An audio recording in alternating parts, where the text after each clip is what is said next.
یہ میرے نبی میں نہیں تھا۔ میں نبی کی زندگی کو پڑھ کے دیکھیں، میں نبی کی نوجوانی کی زندگی کو دیکھیں تو میں نبی کی نوجوانی کی زندگی دل کا سیاہ نہیں تھا۔ میں نبی علیہ السلام نے دنیا کو ترجیح نہیں دی، آخرت کو ترجیح دی، آخرت کو ترجیح دی۔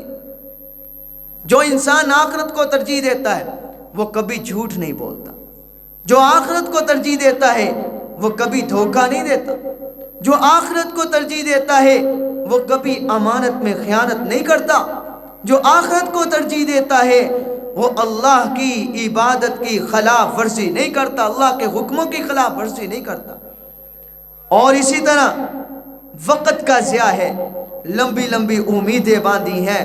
اور میرے عزیزو، اللہ کا قرآن کہتا ہے فَأَمَّا مَن طَغَىٰ وَآثَرَ الْحَيَاةَ الدُّنْيَا، فرمایا کچھ لوگ وہ سرکشی کرتے ہیں، فرمایا کچھ لوگ وَآثَرَ الْحَيَاةَ الدُّنْيَا، دنیا کی زندگی کو ترجیح دیتے ہیں۔ آگے اللہ نے کیا فرمایا فَإِنَّ الْجَحِيمَ هِيَ الْمَأْوَىٰ، ایسے لوگوں کا ٹھکانہ جہنم ہے۔ جو دنیا کی زندگی کو ترجیح دے، جو اللہ کے حکموں کے ساتھ سرکشی کرے، فرمایا فَإِنَّ الْجَحِيمَ هِيَ الْمَأْوَىٰ، ایسے لوگوں کا ٹھکانہ دنیا جہنم کی آگ ہے، جہنم اس کا ٹھکانہ ہے۔ اور آگے اللہ نے قرآن میں کیا فرمایا وَأَمَّا مَنْ خَافَ مَقَامَ رَبِّهِ وَنَهَى النَّفْسَ عَنِ الْهَوَىٰ فَإِنَّ الْجَنَّةَ هِيَ الْمَأْوَىٰ، فرمایا وَأَمَّا مَنْ خَافَ مَقَامَ، اور جس نے اپنے رب کے سامنے کھڑے ہونے کا خوف کیا، وَأَمَّا مَنْ خَافَ مَقَامَ رَبِّهِ وَنَهَى النَّفْسَ عَنِ الْهَوَىٰ، اور اپنی نفسانی خواہشات کو روکے رکھا، ترک کر دیا، نفسانی خواہشات کو پیچھے کر دیا۔ سب سے پہلی خواہش وہ اللہ کی خواہش ہے۔ میرے دوستو، زندگی کس کی ہے؟ یہ کس کی دی ہوئی زندگی ہے؟ یہ اللہ کی دی ہوئی زندگی ہے۔ یہ جسم یہ اللہ کا ہے، یہ زندگی اللہ کی ہے۔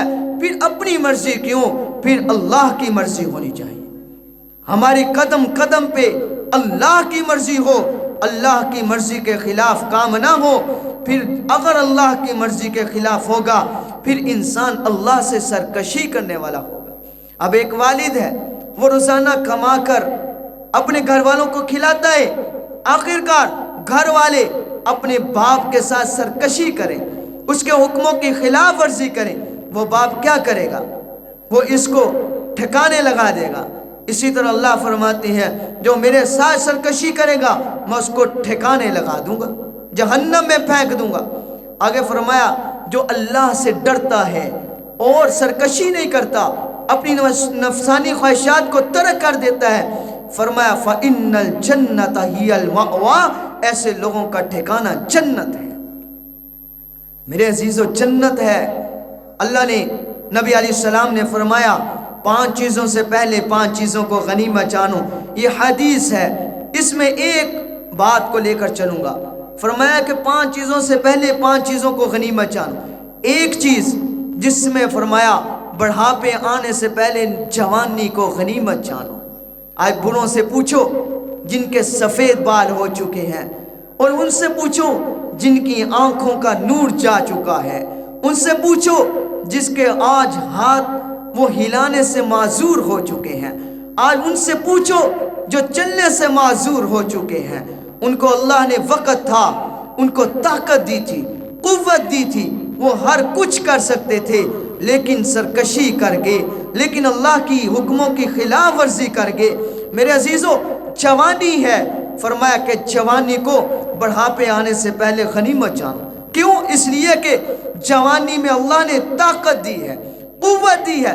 آج ایک نوجوان ہے، اس پر وہ ذمہ داریاں نہیں جو بڑھاپے میں ایک انسان پر ہوتی ہیں۔ وہ جس شادی ہو جاتی ہے، بچے ہوتے ہیں، میرے عزیزو ان کو بچوں کی فکر، بیویوں کی فکر، گھر کے کام کاج کی فکر ہے، لیکن نوجوان جس کی شادی نہیں ہوئی یا ابھی نئی شادی ہے، ابھی اس پر کوئی ذمہ داری نہیں، اب وہ جو کچھ کر سکتا ہے وہ بعد میں نہیں کر سکتا۔ اللہ کے نبی نے اسی لیے فرمایا کہ غنیمت جانو۔ غنیمت کتنی بڑی بات کی کہ غنیمت جانو۔ اب نوجوان ہیں،